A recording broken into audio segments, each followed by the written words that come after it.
1947 આપણા બધા જ માટે ઉગતા સૂરજ સમાન હતો અને ઉગતા સૂરજ પહેલાનો અંધકાર પણ ભૂલી શકાય તેવો નહોતો અને તેનો જ એક ભાગ એટલે કે કોઠી 1947. વેલકમ ટુ ધ ફિલ્મી પેરેડ. હું છું આપની હોસ્ટ પુષ્પા. શરૂ કરીએ એક નવા રિવ્યુથી.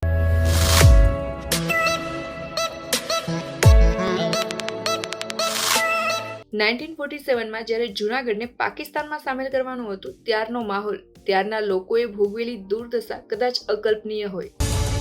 જો જૂનાગઢ પાકિસ્તાનમાં ગયું તો અહીંયાના હિન્દુઓ ક્યાં જશે? બધા બેઘર થઈ જશે માલિક. અને તે સમયના જૂનાગઢના નવાબ અને તેની આસપાસ બનેલી ઘટનાઓ પર બેઝ સ્ટોરી એટલે કે કોઠી 1947. જૂનાગઢમાં આપણે બધા સાથે મળીને રહ્યા છીએ અને રહીશું શાંતિથી. Experiment for Bollywood movie because આટલા સેન્સિટિવ ટોપિક પર ગુજરાતી લેવલ પર હિસ્ટોરિકલ આર્ટ ફિલ્મ રિસ્ક ઘણું છે. નવાબ સાહેબ એમના ભાઈ બહેનને લઈને સહી સલામત પાછા આવી જાય. મને તાકાત નજીર કરો કે જૂનાગઢ વાળાઓનું હું રહેનુમા બની શકું. સ્ટોરીને ઇમેજનરી અને રિયાલિટીથી સારી રીતે ઘડી છે. તે સમયનો માહોલ અને દુર્દશા કેવી હતી તે પિક્ચર્સમાં સારી રીતે ઢાળી શક્યા છે. હિતુ કનોડિયા અને પિનલ ઓબ્રોએ પોતાની સારી એક્ટિંગ સાબિત કરી છે. મારા પુરખોના જમાનાથી આ કોઠી આમાં જ અડીખમ ઊભી છે.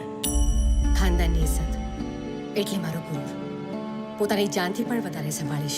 સેટ, ડાયલોગ્સ અને ગેટઅપ ખૂબ જ સારા છે. બેકગ્રાઉન્ડ મ્યુઝિક પણ બેઝિક પણ સારું છે. ડાયલોગ ડિલિવરી થોડી વીક લાગી અને એડિટિંગ પણ થોડુંક સારું થઈ શકે એમ હતું. ઓવરઓલ મૂવી ખૂબ સારી છે પણ થોડી મહેનતની જરૂર છે. પણ એક અલગ જ એક્સપિરિયન્સ કરશો, ખાસ ગુજરાતી લેવલ પર. પણ મૂવીને સીમાર ઉપર રિલીઝ કરી છે, મતલબ જોવા માટે તમારે સબસ્ક્રિપ્શન લેવું પડશે. જો તમે જોઈ લીધું આ મૂવી તો તમને કેવું લાગ્યું કમેન્ટ દ્વારા જરૂર શેર કરજો. અને વિડીયો ગમ્યો હોય તો વિડીયોને લાઇક અને શેર કરવું ભૂલશો નહીં. અને આવી જ ન્યૂ અપડેટ માટે ચેનલ સબસ્ક્રાઇબ કરી લો અને બેલ આઇકન પ્રેસ કરો જેથી નવી અપડેટ તમને મળતી રહે.